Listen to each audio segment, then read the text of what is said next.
Hello friends, जय हिंद। आज हम लोग इस वीडियो में आने वाले रीट एग्ज़ाम के लिए सीडीपी के 30 मोस्ट इंपॉर्टेंट क्वेश्चन की प्रैक्टिस करेंगे। जो रीट लेवल 1 हो या फिर लेवल 2 हो, दोनों के लिए बेहद इंपॉर्टेंट है। और आप लोग कमेंट करके बताना इसमें से कितने क्वेश्चन आपको आ रहे थे। और अगर वीडियो अच्छा लगे तो चैनल को सब्सक्राइब करें, वीडियो को लाइक करें, कमेंट करें। तो चलिए देखते हैं। पहला प्रश्न यहाँ पे है, व्यक्तिगत विभिन्नता के आधार पर कौन सा विकल्प यहाँ पे उपयुक्त है? लिंग के आधार पर बालकों का कक्षा विभाजन किया जाना चाहिए। बुद्धि के स्तर के आधार पर बालकों का कक्षा विभाजन होना चाहिए। लिंग के आधार पर गृहकार्य में विभिन्नता होनी चाहिए। बाल केंद्रित शिक्षण विधियों का प्रयोग होना चाहिए। तो यहाँ पे सबसे उचित ऑप्शन हो जाएगा बी ऑप्शन, यहाँ पे सही हो जाएगा। बुद्धि के स्तर के आधार पर बालकों का कक्षा विभाजन किया जाना चाहिए। तो यहाँ पे बी ऑप्शन सही हो जाएगा। अगला क्वेश्चन यहाँ पे है, कौन सा कथन वैयक्तिक विभिन्नता के अनुरूप सही नहीं है? सही ढंग से पढ़ाने पर हर बालक गणित में निष्णात हो सके। गृह कार्य में कठिनाई के अनुसार विविधता हो। प्रश्न पत्र में कुछ प्रश्न सरल व कुछ कठिन हो। कक्षा में कमजोर बच्चों को आसान प्रश्न पूछे जाएं। तो यहाँ पे पूछा गया कौन सा कथन जो है व्यक्तिगत विभिन्नता के अनुरूप नहीं है? तो ए वाला ऑप्शन यहाँ पे गलत दिया गया है। सही ढंग से पढ़ाने पर हर बालक गणित में निष्णात हो सके। अगला प्रश्न यहाँ पे है, मानसिक रूप से पिछड़े बालकों के लिए उपयोगी व्यूह रचना कैसी होनी चाहिए? तो जो मानसिक रूप से पिछड़े बालक हैं उनको जो चीज़ें पढ़ाई जानी चाहिए तो मूर्त रूप से समझाना चाहिए। उनको मूर्त रूप देकर चीज़ों को समझाना चाहिए। जैसे कि क्या है, जैसे बॉल के बारे में हम लोग बता रहे हैं तो बॉल को दिखाई जानी चाहिए। जो पिछड़े बालक हैं तो उनको ज़्यादा चीज़ें वो समझ में आएंगी। तो कार्यों को मूर्त रूप से समझाना चाहिए। तो यहाँ पर बी ऑप्शन सही हो जाएगा। विशिष्ट बालक कौन से होते हैं? पिछड़ा बालक, प्रतिभाशाली बालक, मंदबुद्धि बालक या फिर सभी? तो पिछड़ा बालक भी और प्रतिभाशाली बालक और मंदबुद्धि बालक, ये तीनों ही विशिष्ट बालक के अंतर्गत आएंगे। तो यहाँ पे डी ऑप्शन सही हो जाएगा, सभी यहाँ पे। अगला प्रश्न यहाँ पे है, लड़के मारपीट, झगड़ा व खेल कूद पसंद करते हैं जबकि लड़कियां गुड़िया से खेलना, घर का काम व सुंदर वस्त्र पहनना, यह कैसा भेद है? तो यह रुचि का भेद है। कैसा भेद है? रुचि का भेद है। नेक्स्ट क्वेश्चन है, दो बालकों में समान मानसिक योग्यता नहीं होती है, यह कथन किसका है? यह कथन है हरलॉक का। किसका है? हरलॉक का। प्रतिभाशाली बालक अन्य लोगों का आदर करते हैं, चिढ़ाते नहीं हैं, यह कथन किसका है? यह कथन है विटी का। किसका? विटी का।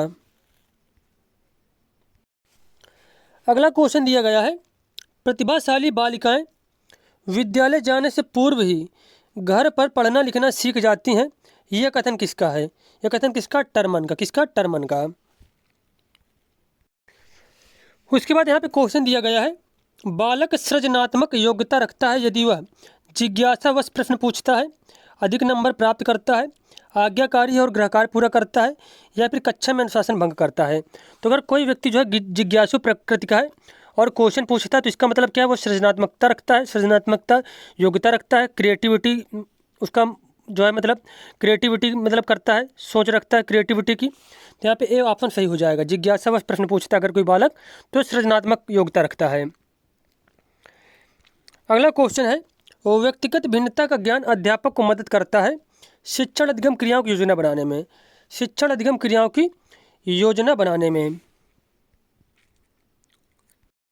नेक्स्ट क्वेश्चन है, व्यक्तिगत भिन्नताओं के अध्ययन के लिए किन विधियों का प्रयोग किया जाता है? प्रतिनिधियात्मक, अनुदैर्ध्य, सांख्यिकी या फिर उपयुक्त तीनों? तो इसका आंसर हो जाएगा उपयुक्त तीनों विधियों का। अब यहाँ पे अगला प्रश्न पूछा गया है, बुद्धि परीक्षण करके सर्वप्रथम व्यक्तिगत भिन्नताओं का मापन किसने किया था?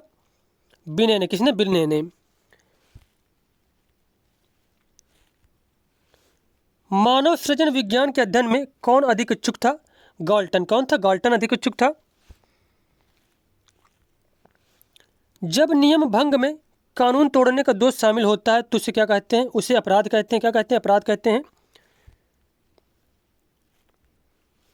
बाल निर्देशन विधि का सर्वप्रथम प्रारंभ कहाँ हुआ था? अमेरिका व इंग्लैंड में। छात्र का वह सोपान जबकि यह सर्वाधिक रूप से संवेगों से घिरा रहता है, तो बच्चा संवेगों से कब अधिक घिरा रहता है? किशोरावस्था में। कौन सी अवस्था में? किशोरावस्था में।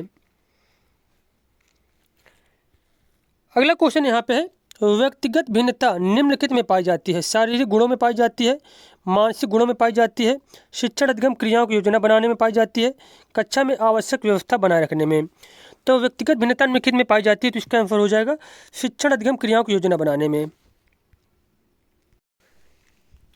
अब यहाँ पे क्वेश्चन दिया गया है, मनोविज्ञान में सर्वप्रथम किसने व्यक्तिगत भिन्नता का समर्थन किया था? तो इसका आंसर हो जाएगा गाल्टन ने। किसने किया था? गाल्टन ने किया था।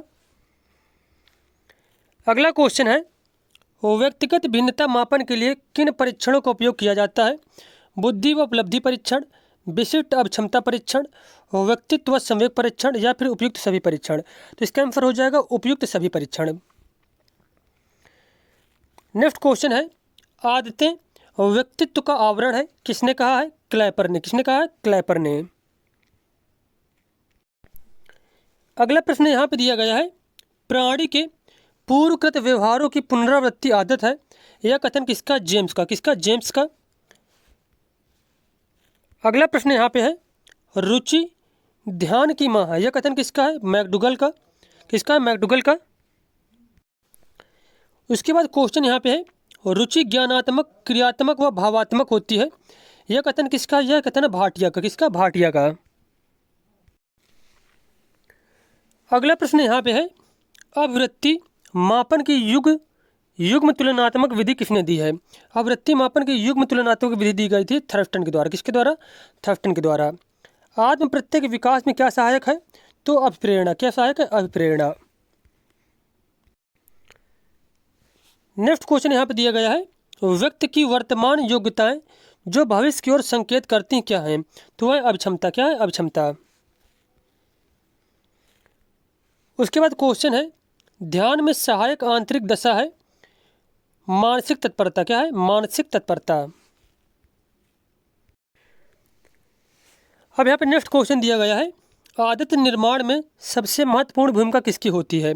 अभिभावक की, शिक्षक की, सहपाठियों की या फिर उपरोक्त सभी की। तो इसका आंसर हो जाएगा उपरोक्त सभी की। अभिभावक की, शिक्षक की और सहपाठी की, इन सभी की महत्वपूर्ण भूमिकाएं होती हैं आदत निर्माण में। उसके बाद क्वेश्चन दिया गया है, विद्यार्थियों की आवृत्तियों में परिवर्तन के लिए किस विधि का प्रयोग अध्यापक को नहीं करना चाहिए? दबाव से किसी बात या विचार के लिए राजी करना, किसी विचार को दोहराना अथवा दृढ़तापूर्वक व्यवहार करना, किसी प्रशंसनीय व्यक्ति द्वारा समर्थन एवं स्वीकृति, संदेश के साथ साक्ष्य स्थापित करना। तो क्वेश्चन ये पूछा गया कि विद्यार्थियों की आवृत्ति में परिवर्तन के लिए किस विधि का प्रयोग अध्यापक को नहीं करना चाहिए? तो यहाँ पे ए ऑप्शन सही हो जाएगा कि दबाव से किसी बात या विचार के लिए राजी करना, यह अध्यापक को नहीं करना चाहिए। उसके बाद हमारा 30 नंबर क्वेश्चन यहाँ पे दिया गया है, कि अवस्था तक बालक की दृष्टि एवं श्रवण इंद्रियां पूर्ण विकसित हो चुकी होती हैं। तो इसका आंसर हो जाएगा 3 अथवा 4 वर्ष की अवस्था तक बालक की दृष्टि एवं श्रवण इंद्रियां पूर्ण विकसित हो चुकी होती हैं। तो यहाँ पे ए विकल्प हमारा बिल्कुल ही सही हो जाएगा।